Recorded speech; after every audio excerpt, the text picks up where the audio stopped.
पहले हम बात करेंगे विजिटर वीजा के बारे में। ये रहा सब क्लास 600 जिस पे मैं ऑस्ट्रेलिया में आया था और उसके बाद मैंने अपना वीजा सब क्लास 500 में कन्वर्ट कराया था और ये रिसेंटली कन्वर्ट कराया है जो कि hello guys, welcome back to my channel. I hope you all are well. आप सब बड़े होंगे। जैसा कि आपको पता है आपका भाई आपके लिए नई नई अपडेट्स लेके आते रहता है। तो आज हम आ चुके हैं एक नए वीडियो के साथ जिसमें हम बात करने वाले that is it possible to convert visitor visa into study visa.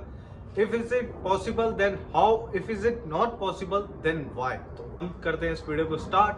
तो सबसे पहली बात, आजकल आपको पता ही है, सबसे पहले हम बात करेंगे विजिटर वीजा के बारे में। ये रहा सब क्लास 600 जिस पे मैं ऑस्ट्रेलिया में आया था और उसके बाद मैंने अपना वीजा सब क्लास 500 में कन्वर्ट कराया था और ये रिसेंटली कन्वर्ट कराया है जो कि ये 9 अप्रैल 2024 को मेरा वीजा अप्रूव हुआ था। तो अब हम बात कर लेते हैं कि किन किन केसेस में आपका विजिटर वीजा स्टडी वीजा में कन्वर्ट हो सकता है और किन किन केसेस में नहीं हो सकता। तो आपको पता ही है पिछले कुछ टाइम से बहुत सारे इमिग्रेंट्स ऑस्ट्रेलिया में आ रहे हैं और एक ही इंटेंशंस के साथ आ रहे हैं। जो इंडिया, पाकिस्तान, नेपाल से यहाँ पे मूव हो रहे हैं, उनकी एक ही इंटेंशन है, बस विजिटर वीजा लेना और ऑस्ट्रेलिया में एंटर करना और उसके बाद सब क्लास 500 के लिए अप्लाई कर देना स्टूडेंट वीजा के लिए। बट ये कितना पॉसिबल है, कितने इसके चांस है? सबसे पहली बात तो विजिटर वीजा ही लेना आजकल बहुत ही ज्यादा चैलेंजिंग हो गया है। अगर आपको विजिटर वीजा इस समय पे मिल रहा है एक यंग एप्लीकेंट को, तो इससे तगड़ी कोई आपके लिए अचीवमेंट नहीं हो सकती, क्योंकि ऑस्ट्रेलियन इमिग्रेशन ने ये तय कर लिया है कि अब उनको अपनी नेट माइग्रेशन डिक्रीज करनी है टिल 2025 और कम करनी है 2025 तक, और कम नेट माइग्रेशन होने वाली है। क्योंकि पहले आपने देखा होगा बहुत सारे विजिटर वीजा और स्टूडेंट वीजा ऑस्ट्रेलिया इमिग्रेशन ने ग्रांट करे, बट अब with the period of time Australian immigration कुछ बड़े मूव्स ले रही है जिसमें ये भी है कि इन्हें 2025 तक अपनी नेट माइग्रेशन को कम करना है। तो अगर आपको विजिटर वीजा मिल रहा है या मिल चुका है तो अब आपके एक ही दिमाग में क्वेश्चन आता होगा कि आपका ये विजिटर वीजा कन्वर्ट हो सकता है नहीं हो सकता स्टडी वीजा में। तो हम बात कर लेते हैं आज इसके बारे में। सो गाइस, मैं भी यहाँ पे विजिटर वीजा पे आया था। मैं आपको बता देता हूँ, मैं पिछले साल सितंबर 2023 में आया था ऑन विजिटर वीजा ऑस्ट्रेलिया।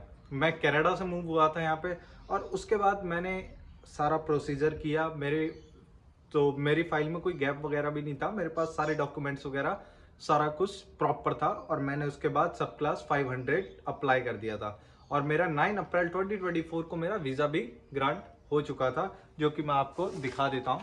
ये रहा मेरा सब क्लास 500 और मेरे को भी सब क्लास 500 मिल गया। तो अब क्या ट्रेंड चल रहा है, क्या ये पॉसिबल है? बहुत सारी आपने न्यूज़ेस भी पढ़ी होंगी या बहुत सारी आपने और वीडियो देखी होंगी यूट्यूब पे डेट इट इज़ पॉसिबल। क्या हम कन्वर्ट करा सकते हैं इस टाइम? ऑस्ट्रेलिया में आने के बाद हम कन्वर्ट वीज़ा करा सकते नहीं करा सकते हैं? गाइज, ये कुछ हद तक पॉसिबल है भी और कुछ हद तक अब पॉसिबल नहीं भी है। पॉसिबल किन के लिए है ये बात कर लेते हैं सबसे पहले। सो गाइस, जिन बंदों के पास प्रॉपर डॉक्यूमेंटेशन है, प्रॉपर गैप जस्टिफिकेशंस है, प्रॉपर फंड्स है, उन लोगों के लिए ये चीज़ पॉसिबल है। सबसे पहले अब क्या हो चुका है, जैसे हम यहाँ पे आते हैं तो पहले क्या होता था, जो 30 साल के भी लोग आते थे, 40 के भी, और वीज़ा कन्वर्ट करा लेते थे विदाउट इंग्लिश टेस्ट, विदाउट कोई आइलेट्स की ज़रूरत नहीं, मतलब विदाउट कोई गैप जस्टिफिकेशन नहीं देना पड़ता था और इजीली वीज़ा कन्वर्ट हो भी जाते थे। और ऐसे केसेस मैंने यहाँ पे बहुत सारे देखे हैं। बट अब ये क्या हो गया, अब चेंज हो चुका है। अब क्या कर रही है ऑस्ट्रेलिया इमिग्रेशन, नेट माइग्रेशन कम करनी है, उसकी वजह से ऑस्ट्रेलियन इमिग्रेशन ने बहुत तगड़ी रिस्ट्रिक्शंस लगा दी हैं। सबसे पहले तो वो जो यंग एप्लीकेंट आ रहे हैं, ज़्यादातर वो कोशिश कर रहे हैं कि 8503 नो फर्दर स्टे कंडीशन में रखे उन्हें। बट अगर आपको उस कंडीशन में नहीं रखा जाता है तो आप वीज़ा कन्वर्ट करा सकते हो। बट अब क्या हो गया है, अगर आपके उसमें ये कंडीशन नहीं लगती है और आपको वीजा ग्रांट हो जाता है तो आप एप्लीकेबल हो जाते हो सब, then you are eligible to convert your visitor visa into study visa. तो अगर आपको वीजा लेना है तो आपके पास प्रॉपर फंड्स होने चाहिए, प्रॉपर इंग्लिश टेस्ट होना चाहिए with score of in PT around 55 और आइलेट्स में आपके पास एटलीस्ट 6 बैंड होने चाहिए। आपको पता है रिक्वायरमेंट भी बढ़ा दी गई है। तो अगर आप कन्वर्ट कराना चाहते हो तो अब आपको पूरी प्रॉपर वही वाली प्रोफाइल चाहिए होगी जो आप इंडिया से जब अप्लाई करते हो, वही सारा कुछ चाहिए होगा, फंड्स, आइलेट्स और आपके एजुकेशनल डॉक्यूमेंट्स। अब वो नहीं होगा कि पहले क्या होता था, 40-40 साल के भी बंदे आते थे वो कन्वर्ट करा लेते थे। उस समय ट्रेंड कुछ और था और इमिग्रेशन इतनी स्ट्रिक्ट नहीं थी और उस समय वीज़ा कन्वर्ट कराना इतनी कोई बड़ी बात नहीं थी। ऑनश्योर में मतलब 99.9% वीज़ास आ ही जाते थे, चाहे वो बंदा किसी भी एज का हो। बट अब क्या हुआ है, with the period of time changes हुए इमिग्रेशन के अंदर, और अब क्या हो चुका है, जैसे मेरे को तो वीज़ा ग्रांट हुआ, बट उसके बाद हम मेरी क्लास में बहुत सारे स्टूडेंट्स हैं जो विजिटर वीज़ा पे यहाँ पे एंटर हुए, वो डिफरेंट कंट्रीज से आए थे।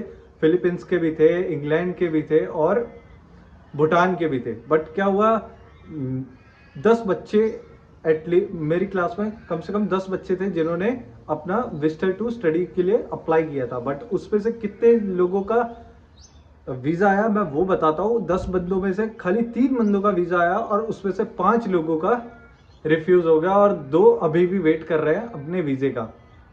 सो गाइज, ऑस्ट्रेलियन इमिग्रेशन इस समय बहुत ज़्यादा स्ट्रिक्ट है। अगर आप विजिटर वीज़ा पे ऑस्ट्रेलिया में आ रहे हैं तो अपने साथ सारे डॉक्यूमेंटेशन लेके आना, अदरवाइज आपको बहुत ज़्यादा स्ट्रगल करना पड़ सकता है। आपके चांसेस बहुत ज़्यादा है कि आपका वीज़ा रिफ्यूज़ हो जाएगा अगर आपके पास जस्टिफिकेशन नहीं होगी तो।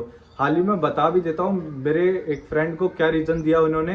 मेरी क्लास में एक बंदा है जो इंग्लैंड में रहता है, वो आज से 4 साल पहले यहाँ पे आया ऑस्ट्रेलिया पे हॉलीडे वर्किंग वीज़ा पे। उसको हॉलीडे वर्किंग वीज़ा ग्रांट होता है और वो ऑस्ट्रेलिया में एंटर करता है ऑन वर्क परमिट। तो वर्क परमिट पे आता है, वो यहाँ पे 4 साल काम भी करता है। तो उसका क्या हुआ, वर्क परमिट खत्म होने वाला था तो अब उसको ये कंट्री लीव करनी थी। बट उसकी इंटेंशन अब बदल गई, उसने सोचा कि अब मुझे यहीं सेटल होना है। तो उसने क्या किया, अपना वीज़ा को स्टडी में कन्वर्ट कराने के लिए अप्लाई कर दिया सब क्लास 500 के लिए। तो क्या हुआ, जब उसकी फाइल इमिग्रेशन में गई और जो भी वीज़ा ऑफिसर था उन्होंने उसकी प्रोफाइल को देखा और उसके पास क्या था, उसके पास अपनी गैप जस्टिफिकेशन नहीं थी।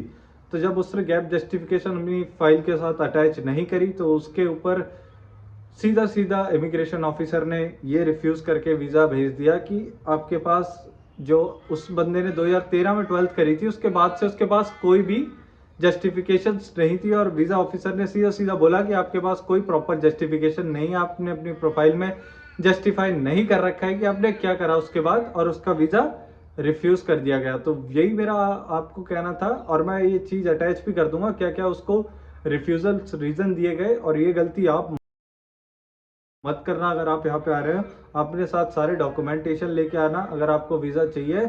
और आपको पता ही है जैसे बहुत सारी रिस्ट्रिक्शंस लग चुकी हैं, चाहे वो एज लिमिट को लेके हो।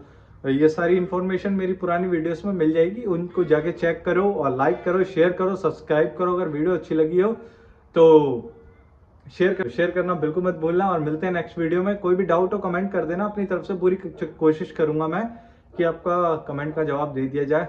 और बाकी मिलते हैं नेक्स्ट वीडियो में। अगली वीडियोस में बहुत ज़्यादा खास होने वाली हैं, उसके लिए बेल नोटिफिकेशन को ऑन कर लो। और मिलते हैं नेक्स्ट वीडियो में। Till then bye bye.